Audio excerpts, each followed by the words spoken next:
Hello and welcome to this third in a series of studies and reflections on the Psalms. This video is a presentation of the Adult Christian Formation Program of First Baptist Church, Ann Arbor. I'm Paul Simpson Duke, one of the pastors of that congregation, and I'm delighted to welcome you to this time of thinking through, contemplating the meaning, the impact, and the gift of the Psalms. Today we will be studying Psalm 46. Psalm 46. It will be helpful if you have with you a copy of Psalm 46 by whatever means. Simply more useful if you can look at the parts that we're speaking of, but do as you wish. We will be showing the psalm now on screen and listening to it as it is read. Psalm 46. God is our refuge and strength, a very present help in trouble. Therefore we will not fear, though the earth should change, though the mountains shake in the heart of the sea, though its waters roar and foam, though the mountains tremble with its tumult. There is a river whose streams make glad the city of God, the holy habitation of the Most High. God is in the midst of the city. It shall not be moved. God will help it when the morning dawns. The nations are in an uproar, the kingdoms totter. God utters his voice, the earth melts. The Lord of hosts is with us. The God of Jacob is our refuge. Come, behold the works of the Lord. See what desolations God has brought on the earth. God makes wars to cease to the ends of the earth. God breaks the bow and shatters the spear. God burns the shields with fire. Be still and know that I am God. I am exalted in the earth. I am exalted among the nations. The Lord of hosts is with us. The God of Jacob is our refuge. You may have noticed that there are words above the psalm, which I did not read, indications about the source and the method of the psalm and its presentation. The Korahites, the Psalm of the Korahites, refers simply to a group or association of poets and musicians that composed several of the Psalms in our book of Psalms. The other word, alamot, is almost certainly a reference to a certain kind of musical instrument. The Psalms were sung and chanted to musical accompaniment. Psalm 46 is a psalm that refers to great upheaval, instability, danger, and threat, and who God is discovered to be in such times as that. It's not surprising then that this psalm became greatly used right in the wake of 9/11. The day after 9/11, in the evening, First Baptist Church had an evening prayer service. Stacy and I chose Psalm 46 to be read. 2 days later, there was a national prayer event. Billy Graham led and chose Psalm 46 to read. And then on the Sunday that followed, Stacy and I preached a sermon jointly on Psalm 46. It's an understandable choice for a time of upheaval and a need to have a sense somewhere of a security on which we can rely.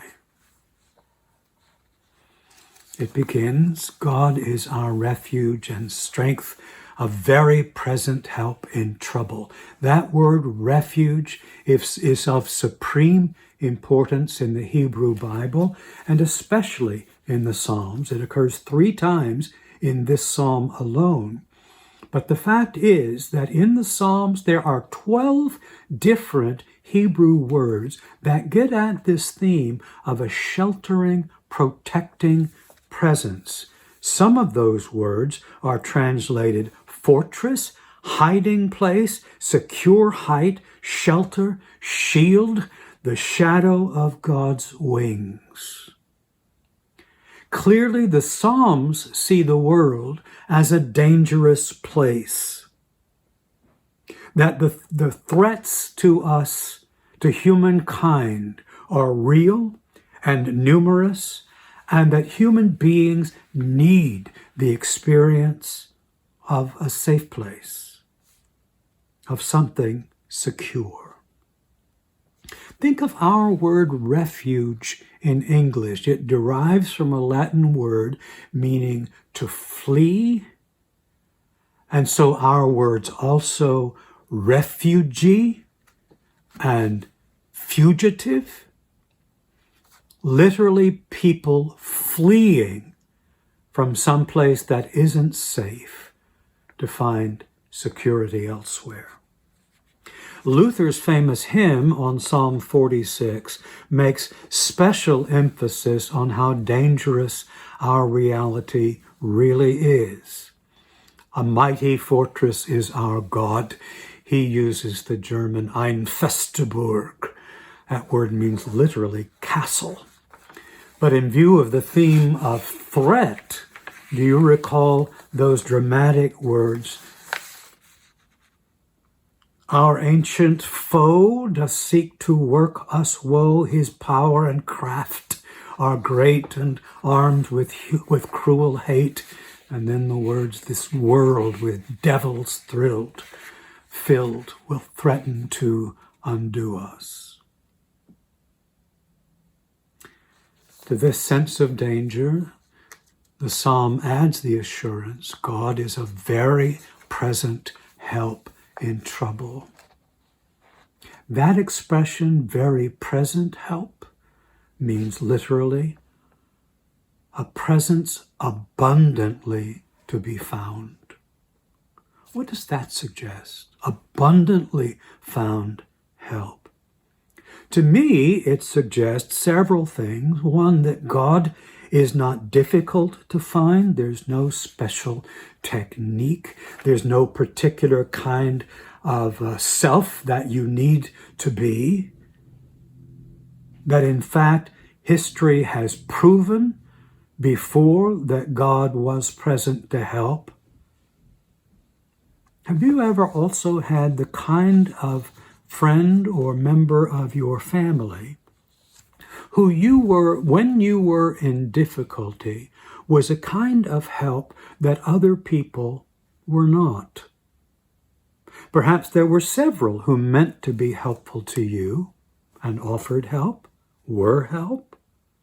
But some people in your life, a few, maybe one, became a very present help, keenly listening, absolutely supporting, staying with you, and acting in your behalf. In that sense, too, I'm thinking of God in the words, God is an abundantly found, very present help. And therefore, says the psalm, we will not fear. Do you realize how often the Bible invites us or admonishes us not to be afraid? Some fear, of course, is good.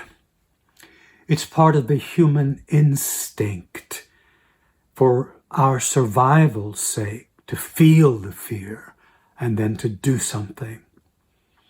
What the Bible is getting at when it speaks so often of fear as problem is fear as a way of living, a state of ongoing fear, which is paralyzing, distorts reality, makes us unable to act, unable to rest,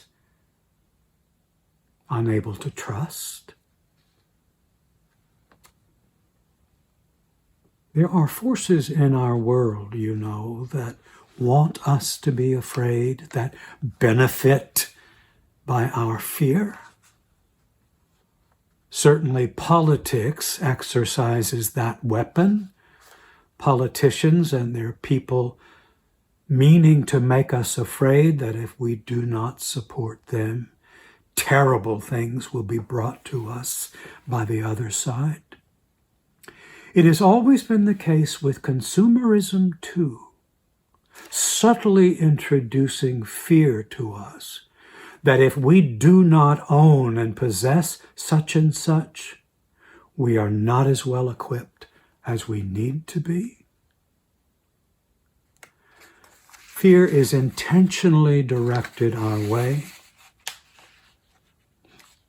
We read in the New Testament that perfect love casts out fear. This psalm says the same thing in a different way. God is a present help. Therefore, we will not fear. Notice that the pronouns so far have been plural. We will not fear, and God is our refuge. We can use this psalm about ourselves individually. My refuge. I won't be afraid. Nothing wrong with that. But we shouldn't get too far from remembering that our reality is connected to a vast community of the same, finding, needing refuge, finding, needing help, finding need to be fearless. Sometimes being fearless requires a community. Fearless in the case of what? Now the psalm introduces riveting images. Though the mountains shake in the heart of the sea, though the waters roar and foam, though the mountains tremble with its tumult. Mountains shaking. Is this a literal reference to earthquakes and then the tidal wave of strong, violent waters that may follow? Some have thought so, but I think not. I think this is an image, a powerful one, because mountains are a symbol of stability and strength and permanence. And here they are shaking in the heart of the sea.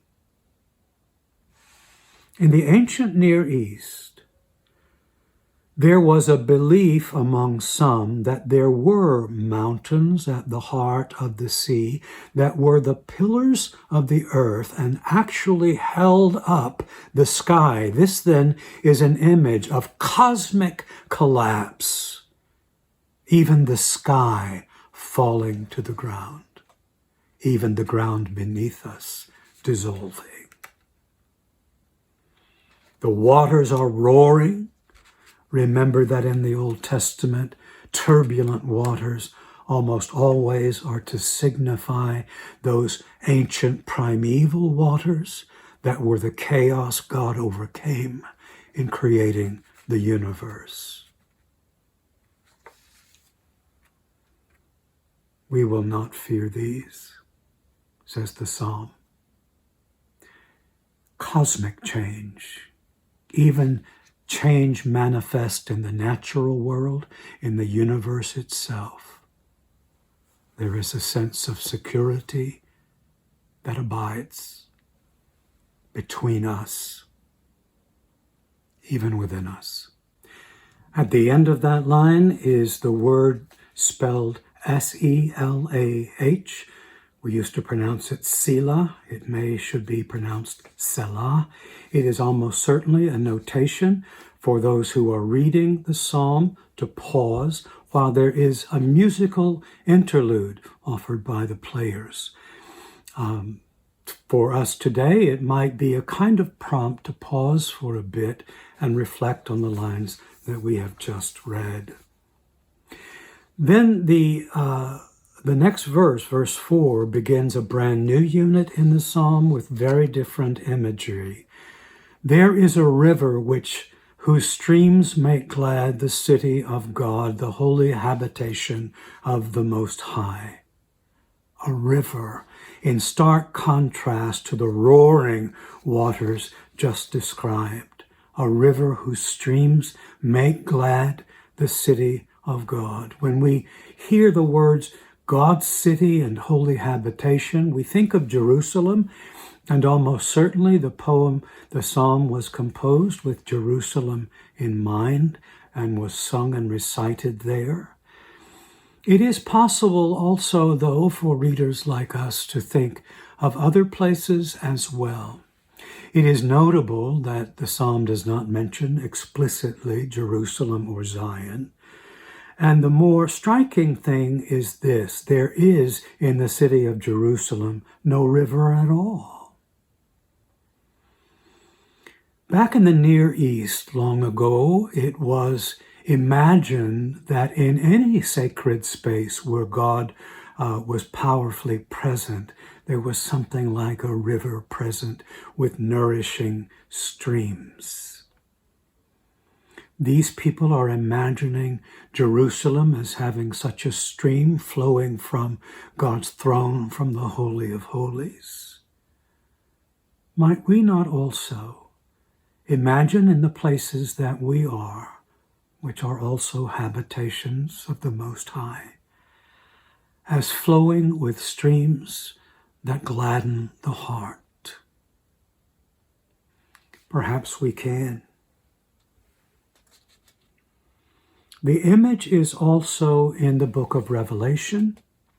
In chapter 23, the image of the New Jerusalem speaks of the river of life flowing from under the throne of God, clear as crystal, and growing on both sides of it, the tree of life with fruit for all the nations to eat. And we sing a hymn, an old one, that refers to that very passage and perhaps to Psalm 46 as well. Shall we gather at the river that flows from the throne of God? God is in the midst of the city, it shall not be moved. God will help it when the morning dawns. This city, the holy habitation that flows like a river, shall not be moved. That is the very same verb used in the previous passage about the mountains. The mountains are shaking in the heart of the sea. The city of God will not be moved. Same verb, different English translations. The mountains may shake, but God's habitation will not. And now we see why the city needs help from God in the morning. We read, the nations are in an uproar. The kingdoms totter. So now there is political international calamity in conflict among and within nations. The Psalms really are painting two pictures of echoing realities. First, there was the picture of cosmic commotion and violent chaos, the mountains, the seas roaring. Now there is this picture of political, historical, international chaos and commotion. These two use similar vocabulary in each other. The mountains roar, it says. The nations roar, it says. The mountains shake, it says. The kingdoms, well, my translation says totter.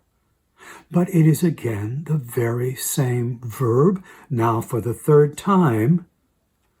The mountains shake. The nations, the kingdoms shake.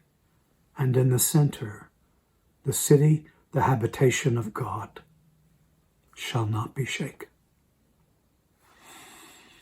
Our English translations try to convey a sense of content while often not finding a way to communicate how the poetry works in vocabulary and structure. Here's a wonderful instance of poetic use of the same word in 3 different ways.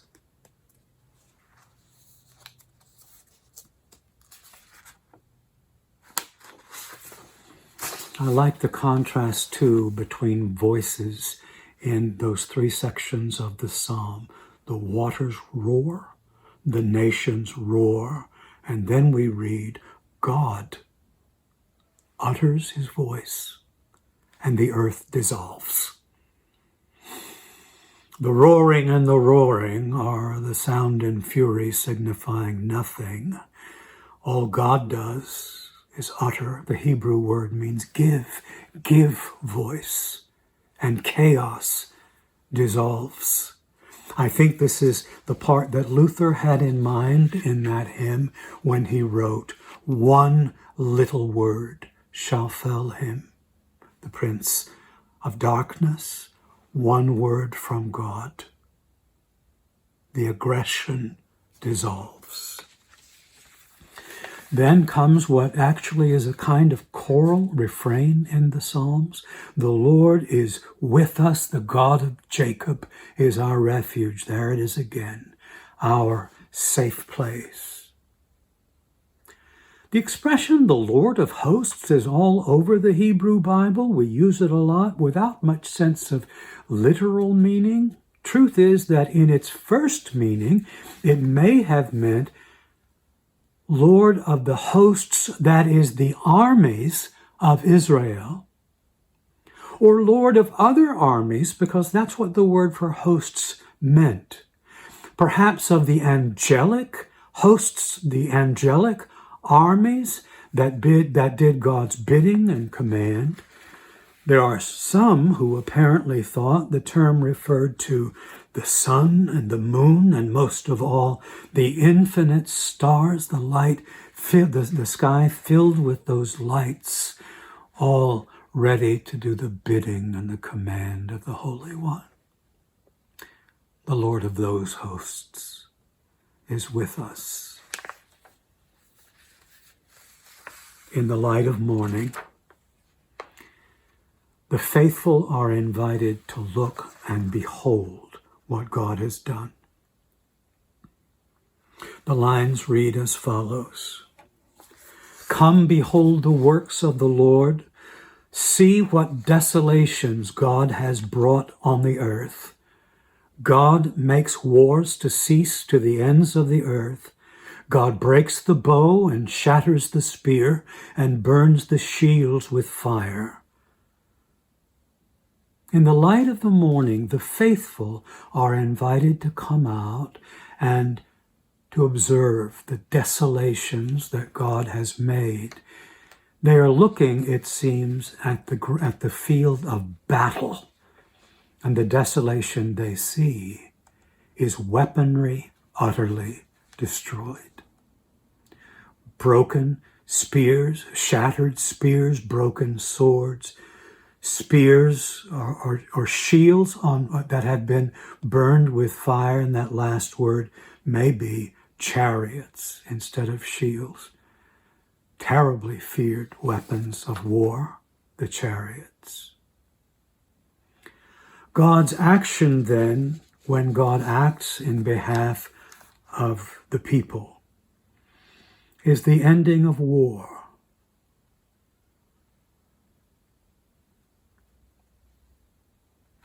God's work becomes disarmament, the ceasing of aggressions among us. There is surely an eschatological element in this image, by which I mean a vision of what reality will be in the end of time when God has brought all aggression forever to an end. But there may be also a picture of what God is moving us toward in history as we live it. a kind of invitation, among other things, for people like us to participate in the ultimate work of God. Being people who are at work to build peace, to make for reconciliation, to ease and bring an end to the facts of aggression, especially against those who experience it in ways and to degrees that we surely do not. Be still and know that I am God. Behold that I put an end to aggression. Do you want to be part of it? Suddenly the voice of God does speak. Be still. Know that I am God. We use those words often in a personal way to talk about addressing our own anxieties, to find a way now to breathe and be present in the moment, to stop fidgeting and to listen and be attentive and fully present, and so to know the presence of God with us. The truth is, the original intent of those words was not that. The original intent, or the original meaning, is to loosen one's grip, and probably referred to unclenching the warrior's fist, to quit battling. Quite possibly, the translations are correct that read something like, let be, let go, leave off, desist, stop the hostilities, ground your weapons. At the same time, it's possible that this word invites the faithful to let go of their own anxious strivings, and in that way have opportunity to learn who is God. God goes on to say, I am exalted among the nations, I am exalted in the earth. And if that sounds too churchy for you, exalted, then try these other translations. New English Bible says, I am high over the nations, high above the earth, which is to say, God has sovereign authority over all of this. I like the translation of Robert Alter, who says, I loom above the earth and among the nations. Then that choral refrain again. The Lord of hosts is with us. The God of Jacob is our refuge. Would you notice something about the structure of the psalm? It begins showing us this picture of cosmic upheaval. It ends with showing us a picture of natural, historical, violent upheaval. The poet could have placed the picture of God's unshakable city at the end of that, but instead makes the choice of placing it at center. A refuge at center, which I think is meant to communicate what the reality is, what the reality may be for us personally, surrounded on both sides, perhaps by all sides of turbulence, difficulty, challenge, but in the center, living in a state of deep, unshakable security.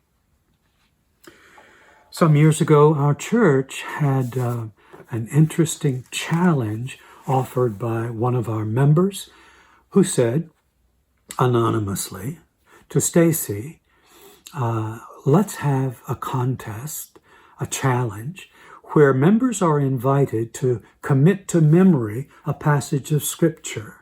And as many as do, contributions will be made to a certain ministry of the church. Stacy chose Psalm 46 because of its length and because of its abiding relevance. A number of people memorized it. It was fun. And I will never forget what it did for one member of our community. She really took it to heart. She immersed herself deeply in that psalm, and as it turned out, in the months and the years that followed into her life came very difficult times, times of serious threat. I will never forget the calm on her face and the smile on it as she spoke to me more than once of the power of that psalm for her as it kept rising to mind again and again in her darkest days. She leaned on it, recited the words, found them real. That, she said, was one of the main ways she got through some difficult days and nights. In other words, the psalm itself, like so many others, became a refuge, a safe place for her, insofar as how it pointed to the reality of such calamity all around us and the reality of God as being secure, safe place. What, of course, that means also is that she was finding refuge in her community, which invited her to learn that psalm. We find our best safety, I think, when we are in faith together in changing times, leaning on the best gifts of God's strength together.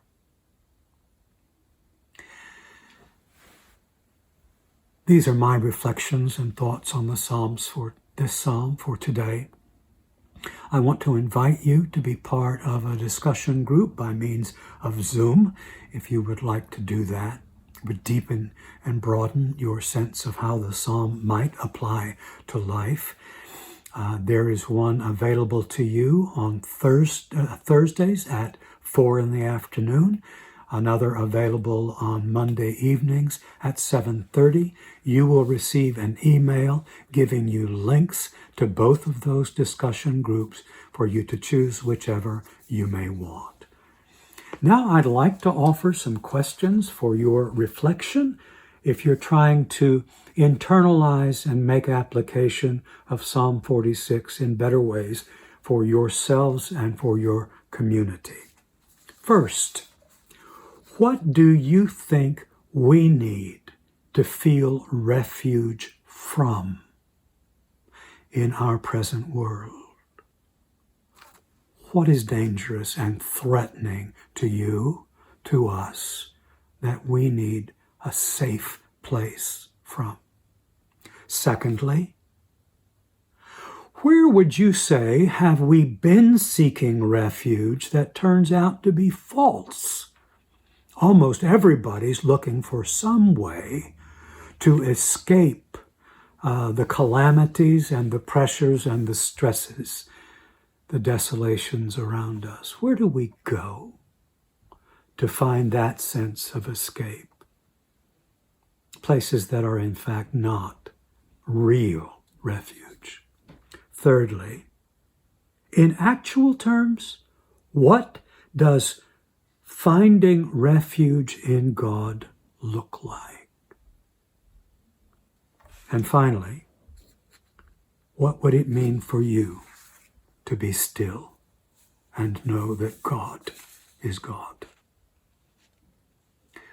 Reflect on these. Join a group if you will. Meanwhile, join again next week. Our psalm will be Psalm 19. Thank you.